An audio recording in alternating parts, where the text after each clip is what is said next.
orang yang bisa menggunakan peluang dengan baik. Karena orang itu berhikmat. Nah, mari kita buka Pengkhotbah pasal 3 tadi, ayat yang pertama. Ya, Pengkhotbah 3 ayat yang pertama.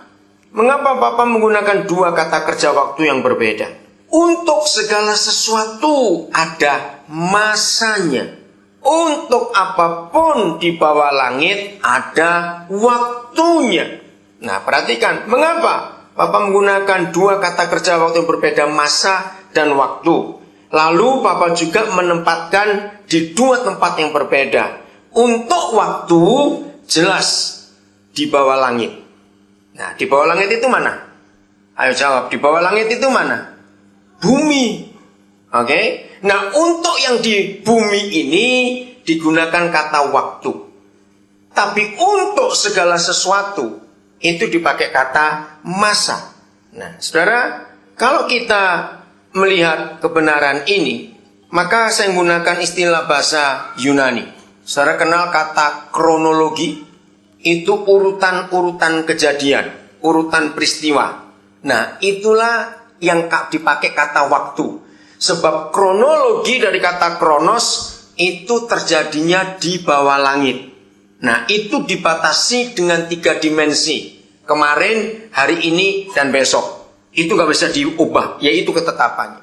Lalu kata yang kedua dalam bahasa Yunaninya pakai kata kairos. Nah, kairos itu sebetulnya disebut peluang atau chance, kesempatan atau masa. Itu tadi. Saya coba melihat dalam terjemahan The Message, dia menggunakan kata apa?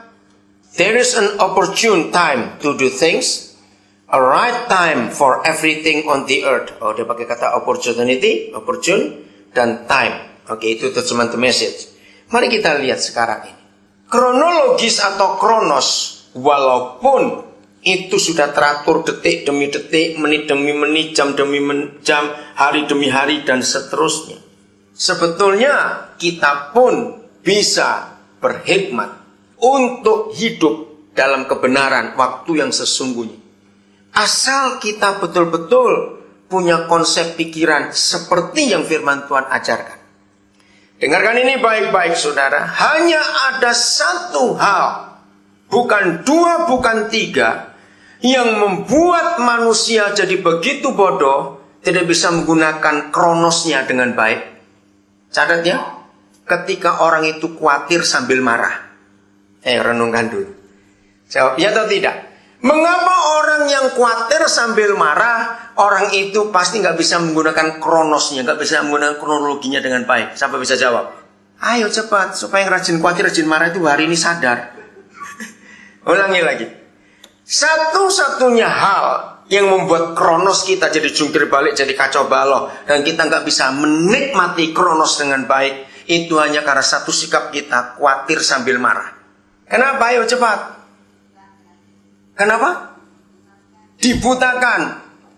Itu terlalu abstrak, terlalu rohani. Tapi bagus betul pernyataannya. Coba tolong saya satu kalimat lain lagi. Mengapa orang yang khawatir sambil marah jadi kacau hidupnya, kronosnya jadi jungkir balik, gak karu-karuan? Ayo, betul, dibutakan itu betul. Tapi ada satu kalimat yang sederhana yang kita bisa pakai untuk kita bisa menolong orang-orang lain. Kenapa? Serba salah, masih kurang kuat. Nggak bisa berpikir. Simple bukan? Orang yang khawatir saja itu sudah nggak bisa mikir. Ditambah marah-marah lagi, double goblok itu saudara. Maaf ya, jangan marah, tapi itu faktanya.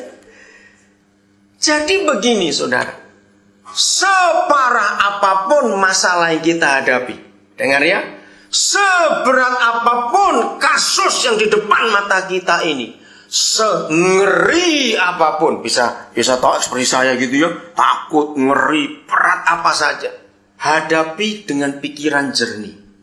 Ya atau tidak? Marah-marah itu tidak menyelesaikan masalah, malah nambahi masalah. Karena marah-marah itu tadi. Nah, ini konsep yang luar biasa dalam hidup ini. Karena saya itu hidup sering ketemu orang, apalagi saya pindah-pindah itu. Wah, saya itu makin banyak ketemu orang, saya makin belajar. Nah, ternyata di dunia ini ada banyak orang bodoh, hobinya marah-marah. Itu orang paling bodoh. Sudah tahu berkali-kali dengan marah itu nggak menyelesaikan masalah. Kok diterus-teruskan? Ini kan double-double goblok. Jawab ya atau tidak. Marah itu nggak menyelesaikan masalah. Jawab ya atau tidak. Ya sudah, ayo pintar semua. Sungguh saudara, dengan kemarahan tidak menyelesaikan masalah. Jadi orang khawatir sambil marah, atau orang khawatir dengan marah, atau orang marah tanpa khawatir, bolak-balik sama. Orang itu nggak bisa mikir. Kalau orang itu nggak bisa mikir, maka kronosnya jungkir balik. Betul nggak? Waktunya jadi. Ayo, siapa yang pernah ngalami gini? Ini jam tidur, tapi karena belum puas marah, dia marah. Jadi tidur nggak dia? Nah, jamnya dibalik, bukan dibuat pagi oleh dia. Padahal jamnya jam tidur. Jadi betul saudara, khawatir sambil marah itu celaka sekali. Kalau kronos kita tidak bisa kita urus dengan baik, otomatis kairos akan hilang. Sebab orang yang khawatir sambil marah, dia nggak bisa tahu ada peluang di depan dia lewat. Jawab ya atau tidak? Nah, ruginya double-double. Hebat kalau kita meneliti pengkhotbah 3 ini. Antara kairos dengan kronos. Dunia hanya percaya kesempatan, peluang, chance. Oke. Sebetulnya kairos itu waktu Papa di surga.